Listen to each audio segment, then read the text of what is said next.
गरीब बेघर परिवार का जादुई मिर्च का घर। बड़ी गर्मी है, मुझे डर है कि कहीं मेरी फसल मुरझा न जाए। भावना, मैं दोबारा खेत पर ही जा रहा हूँ। ठीक है, आते वक्त रानी के लिए कंगनी की चावल लेते आना, आज बहुत जिद कर रही थी। ठीक है। दोपहर का खाना खाने के बाद गौतम वापस से अपने खेत पर ही जा रहा था कि तभी दरवाजे पर उसे उसका मकान मालिक मिला। अरे मालिक आप? हाँ गौतम, और बताओ फसल कैसी हुई है? हाँ ठीक ठाक है। वैसे आपका कैसे आज इधर का रुख हुआ? मैं तुमसे बहुत ही जरूरी बात करने आया था। मालिक की बात सुनकर सभी चौंक गए। क्या मालिक जी, हम तो आपके यहाँ सालों से रह रहे हैं, आप हमारे साथ ऐसा कैसे कर सकते हैं? मैं जानता हूं कि यह अचानक हो रहा है, लेकिन मुझे अब यह घर खाली चाहिए। वो क्या है ना, मेरा बेटा बाहर से पढ़ाई करके घर वापस आ रहा है, तो मैं यहाँ पर उसका ऑफिस बनवाने वाला हूँ। मकान मालिक ऐसे बोलकर चला गया। घर में सभी का अचानक से ही दिमाग खराब हो गया। ये क्या बात हुई? अरे हम तो कभी किराया भी नहीं रोकते हैं, हमेशा समय से इसके हलक में किराया उतारते हैं, फिर चाहे हमें नमक से रोटी खानी पड़े। लेकिन जरा इसकी अकड़ तो देखो। माँ, अब उसे अनाप शराब बकने से क्या फायदा है? और वैसे भी एक न एक दिन तो यह होना ही था। चलिए इसे खाली करने की तैयारी करते हैं। इसे अभी खाली करके क्या होगा गौतम जी? पहले तो घर का इंतजाम होना चाहिए। हमारे घर में कोई लंबा चौड़ा सामान भी नहीं है, बस ये कुछ तांबे के बर्तन हैं। मैं इन्हें बेच आता हूँ, जो पैसे मिलेंगे उससे सिर छुपाने को कोई छोटा मोटा कमरा ले लूंगा। ठीक है। गरीब किसान के घर में ज्यादा सामान नहीं था। जो सामान था उसे लेकर वो चला गया और सामान बेचकर गौतम किराए का घर ढूंढने लगा। एक बार सोच लीजिए, मैं जरूरतमंद हूँ। अरे मेरा ये कमरा किराए पर उठाने के लिए नहीं है, तेरी समझ में नहीं आता है क्या? अरे नहीं, यहाँ भी बात नहीं बनी। एक तरफ गर्मी में इधर उधर भटक रहा था, तो वहीं दूसरी तरफ मकान मालिक ने भावना, उसकी सास और बच्चों को घर से बाहर खड़ा कर दिया था।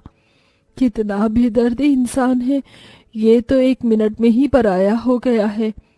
ये दुनिया बस ऐसे ही है माँ जी, यहाँ कोई किसी का अपना नहीं है। आप इसे ज्यादा दिल पर मत लीजिए। आइए हम यहाँ बैठकर गौतम जी का इंतजार करते हैं। पूरा परिवार एक पेड़ के नीचे बैठ गया और गौतम के लौटने का इंतजार करने लगा। माँ, बाहर गर्मी लग रही है और प्यास भी लगी है। बस कुछ देर और रुक जाओ मेरी बच्ची, तेरे बाबा आ जाएंगे तो मैं तुझे पानी लाकर दे दूंगी। अरे भावना, तू यहीं बच्चियों के पास रुक, मैं पानी लाती हूँ। चंचल कहीं से इंतजाम करके पानी लेकर आई, जिसे पीकर बच्चियों ने अपनी प्यास बुझाई। उस बड़े पेड़ के नीचे घंटों इंतजार करने के बाद गौतम वापस आया। अरे माँ और भावना, आप यहाँ क्यों हैं? उस सत्यानाशी ने तेरे जाते ही हमें घर से बाहर कर दिया। सड़ी गर्मी में तेरी राह ही देख रहे थे। वो सब छोड़, ये बता कि घर की बात बनी या नहीं? नहीं माँ, कहीं भी मुझे किराए पर घर नहीं मिला, और अगर कहीं मिला भी था तो वो हमारी आमदनी से ज्यादा महंगा था। सत्यानाश हो सबका, गरीब की तो किसी को परवाह ही नहीं है। माँ जी शांत हो जाइए। क्या शांत हो जाऊं, आज मैं बहुत गुस्से में हूँ।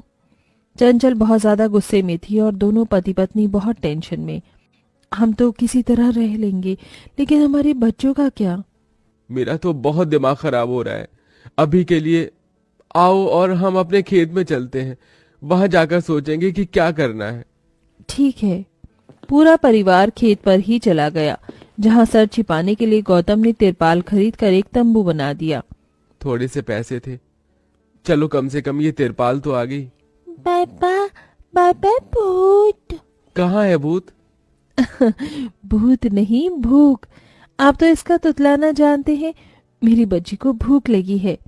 बहू, भूख तो मुझे भी लग रही है। आप सभी की ये हालत देखकर मुझे अपने मर्द होने पर शर्म आ रही है। आप ज्यादा मत सोचिए। माँ, भावना और बच्चों, आज रात तो पानी पीकर ही सो जाओ, कल को मैं जरूर खाने का इंतजाम कर दूंगा। पूरे परिवार ने यही किया। वो सभी एक गिलास पानी पीकर सो गए। अगली सुबह, हे भगवान, मेरी रानी को तो बुखार हो रहा है। माँ। हाँ बच्ची, मैं यही हूँ। शायद ये सारा दिन भूखे रहने और धूप में तपने की वजह से हुआ है। शायद आप सही हो माँ जी। मैं जाकर अपनी मिर्च बेचने की कोशिश करता हूँ। 50 रुपए भी कम गए तो घर में आटा आ जाएगा। गौतम काम पर चला गया। थोड़ी देर बाद, बहू प्यास लग रही है और मटकी में पानी खत्म हो गया है। जा जाकर पानी भर ला, बच्चियों का ख्याल मैं रख लूंगी। जी माँ जी। भावना मटकी उठाकर नदी की तरफ चल पड़ी और नदी पर पहुंचकर, आह, ये पानी कुदरत की देन है। इसका कोई पैसा भी नहीं लगता है, वरना ये पूरी दुनिया बस पैसे की मोहताज है। मेरे घर में भी 2 दिनों से चूल्हा नहीं जला है। बच्चियां भूखी हैं, खेत में भी बस मिर्ची ही उग रही है। भावना वहीं नदी के पास बैठकर रोने लगी। उसे अपनी लाचारी पर बहुत ज्यादा रोना आ रहा था। भगवान, तू इतना निर्दयी क्यों है? अभी वो ऐसा बोल ही रही थी कि तभी एक चमत्कार हुआ और नदी में से एक बहुत ही सुंदर देवी निकल कर आई।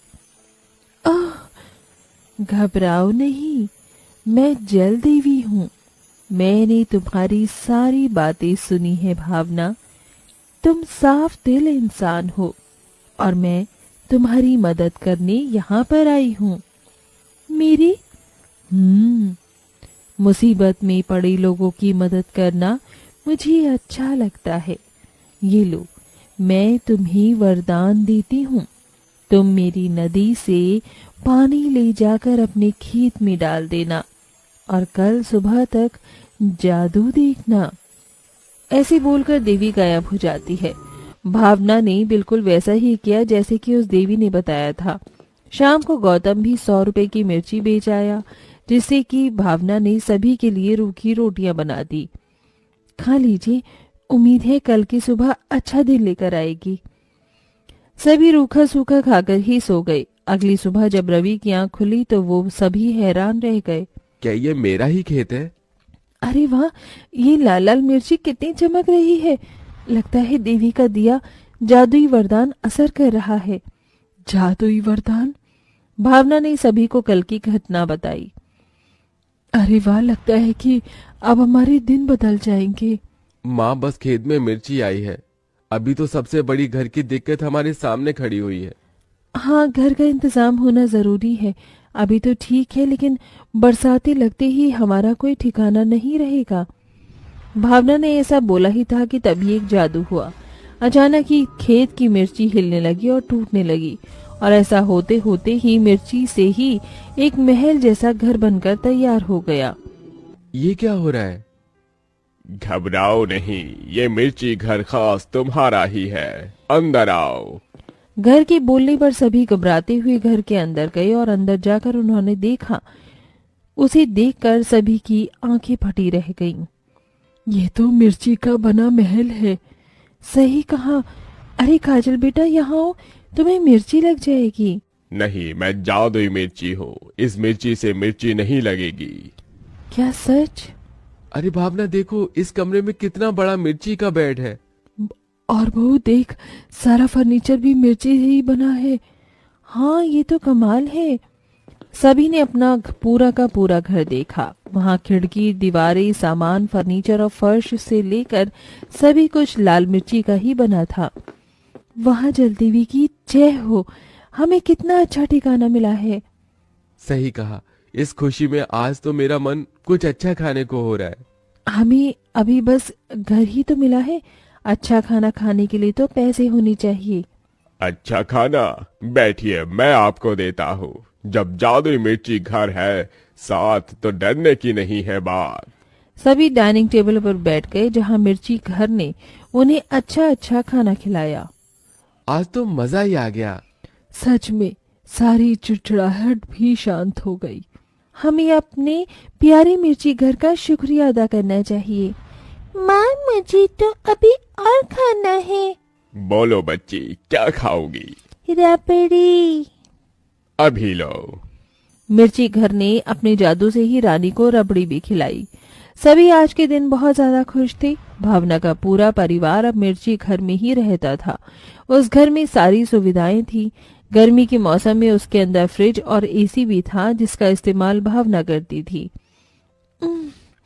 इस जादुई घर में तो मौसम का तापमान भी अपने हिसाब से ढाला जा सकता है। मजा आ गया। सही कहा बहू, अब लग रहा है कि ऐश की जिंदगी है। जादुई मिर्ची के घर ने सभी की जिंदगी ही बदल दी थी। जब भी उन्हें कुछ ऐसा चाहिए होता तो वो मिर्ची घर से मांग लिया करते थे। गौतम भी अपनी मिर्ची उगाने में मेहनत करता था और उन्हें बेचकर वो घर के पैसों की जरूरत को पूरा करता था। और अब सब कुछ ठीक हो चुका था।